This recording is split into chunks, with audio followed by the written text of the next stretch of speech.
Bonjour, je vous présente aujourd'hui l'installation de Hive sous Ubuntu. Donc, la première étape est de télécharger l'Apache Hive. Moi, j'utilise la version 2.3.7. Donc, vous commencez par lancer vos navigateurs et vous allez au site de téléchargement de Apache. Donc, puis vous accédez au site de téléchargement de Hive. Vous trouveriez ici le lien download, etc. Voilà, ici, on a la liste des versions, avec la liste des versions proposées et tout le type de version à télécharger. Donc, je vous propose de télécharger win.tar.gz. Moi, je ne le télécharge pas maintenant parce qu'il est déjà sauvegardé dans mon ordinateur. Donc, je le trouve ici dans le répertoire téléchargement. C'est celle-là. Voilà. Donc, je vais défiler ici cette fenêtre-là. Puis, je cherche où j'ai téléchargé l'Apache Hive. Le voilà. Donc, c'est Apache Hive 2.3.7. D'accord. Donc, après le téléchargement, vous devez procéder à la décompression. Il faut le décompresser dans un répertoire nommé Hive, d'accord, pour faciliter l'utilisation. Donc, ne pas penser à chaque fois de extraire. Vous faites extraire vers, puis vous renommez le répertoire produit par la décompression. Il faut le renommer en Hive tout court, d'accord, parce qu'il va vous proposer un répertoire avec Hive 2.3.7, d'accord. Dedans, on a un répertoire nommé conf qui contient les fichiers à configurer, notamment le fichier hive.sh et le fichier hive site.xml. D'accord. Maintenant, on lance après le téléchargement, il faut lancer le terminal, un nouveau terminal pour configurer, bien sûr, commencer la configuration de Hive. Donc, on accède à téléchargement, c'est le répertoire dans lequel je télécharge le Hive, puis on accède au répertoire Hive. Donc, ls, il affiche bien sûr le répertoire conf qui contient les fichiers à configurer. Donc, on commence par la configuration du fichier hive.env.sh dans lequel il faut ajouter le chemin d'installation de Hadoop parce que Hive il est basé sur Hadoop. Puisque Hive il utilise les fichiers HDFS ou bien le système de fichiers HDFS pour stocker les data warehouse ou bien les bases de données. D'accord. Donc, git conf hive.env.sh. Voilà, il va nous proposer ou bien nous ouvrir le fichier hive.env.sh. D'accord. Donc maintenant, il faut copier le chemin d'installation de Hadoop, d'accord, dans lequel j'ai installé Hadoop, d'accord. Voilà, donc enregistrer. Voilà, enregistrer et fermé. Maintenant, on passe à l'étape suivante qui est la configuration du fichier hivesite.xml. Git conf/hivesite.xml.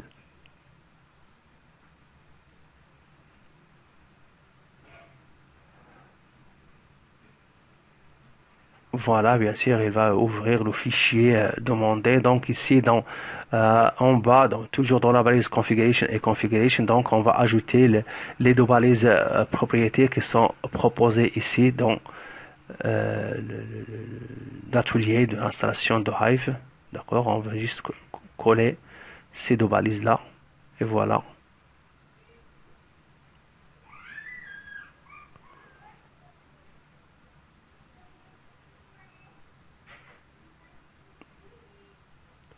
Voilà les deux balises à copier et à coller ici. Donc maintenant on enregistre, puis on passe à l'étape suivante qui est la configuration des variables d'environnement en ajoutant bien sûr Hive aux variables d'environnement. Pour cette raison, il faut procéder par la modification des batchs. Donc c'est git title.bash rc. Donc, notez bien ici qu'on a déjà nous avons déjà ajouté les chemins de Hadoop et de HBase. Maintenant, c'est le moment pour ajouter ou bien exporter le Hive. hein, le chemin de Hive, hein, d'accord. Voilà, enregistré. Voilà, maintenant pour utiliser Hive, bien sûr, vous savez déjà que Hive il est basé sur HDFS, hein, sur Adobe. Donc il faut tout d'abord commencer par le démarrage ou bien la configuration du cluster, d'accord. Donc la première chose c'est, ou bien la première commande c'est HDFS, hein, d'accord. Mais il faut lancer un nouveau terminal pour prendre en considération les mises à jour ou bien les configurations que nous avons fait au niveau de batch, hein, ou bien au niveau de variable d'environnement. Maintenant, on formate notre name node, d'accord, HDFS name node format. On va attendre quelques secondes. Ah, voilà, après le formatage, maintenant, il faut démarrer notre DFS, start DFS.sh. Voilà, donc, il est en train de se démarrer. Voilà, c'est bien. Maintenant, c'est le moment pour démarrer aussi le yarn, hein, d'accord. Donc c'est start yarn.sh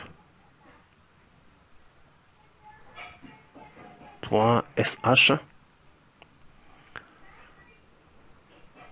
Voilà, il a bien démarré. Donc si vous voulez, on lance la commande GPS. Je vous rappelle, GPS c'est Java Process Statue, d'accord. Donc si vous lancez la commande GPS, vous trouveriez la liste des services, hein, ou bien des serveurs qui sont déjà lancés, bien sûr, d'accord. Voilà, d'accord.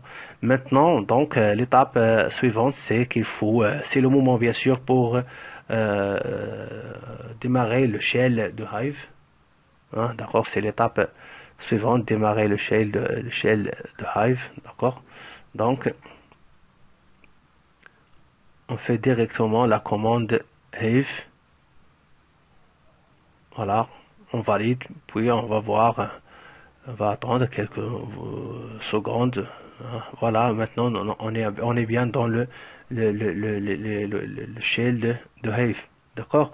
Donc si vous voulez, on lance la commande show databases, donc elle va proposer, elle va afficher la liste des bases de données. D'accord? Voilà, voilà la liste des bases de données, des fautes, détails, gestion, télécom que j'ai déjà développé. Par défaut, vous trouveriez que la base de données default, mais moi, du fait que j'ai créé d'autres bases de données, donc je fais show tables. Donc, ce sont les tables qui se trouvent dans la base de données default. D'accord? C'est bon? Maintenant, si je fais use gestion, ça veut dire que je vais entrer à la base de données gestion. D'accord? Voilà. Je fais, si vous voulez, show tables, hein? Sur Tables, il va me proposer la liste des tables qui se trouvent dans la base de données gestion. Voilà, d'accord. C'est bon. Maintenant, je procède à la création d'une table, hein, create table, test si vous voulez, juste pour vous montrer comment ça se passe, d'accord. Donc, je fais ici le numéro, hein, int, puis je fais le nom, j'ajoute comme attribut le nom, de type chaîne de caractères, de type string.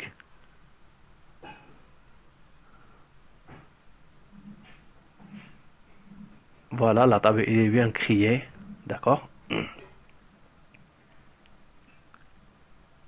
Donc je peux faire ici dfs user hive slash warehouse parce que ici le hive il crée automatiquement un répertoire nommé warehouse qui se trouve dans un répertoire nommé hive qui se trouve dans le répertoire nommé user, hein, il écrit donc je fais ici dfs-ls. Voilà, il a affiché que ce fichier là il contient une base de données nommée gestion.db.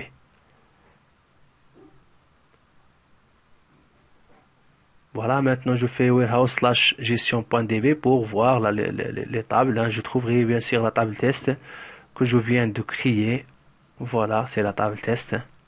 D'accord?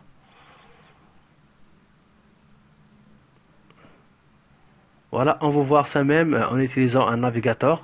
hein, ça veut dire on accède au système de fichiers HDFS, donc c'est localhost 50070. Donc on fait ici parcourir les systèmes de fichiers. Donc on va trouver ici le répertoire user, d'accord, qui contient Hive, qui contient Warehouse, gestion DB, puis la table test.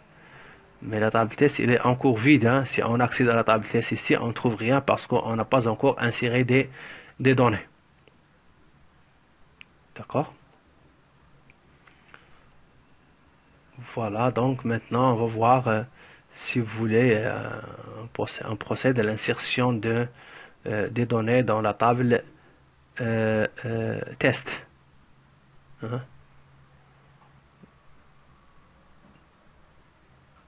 Donc on fait insert into test values. Donc on insère un seul enregistrement.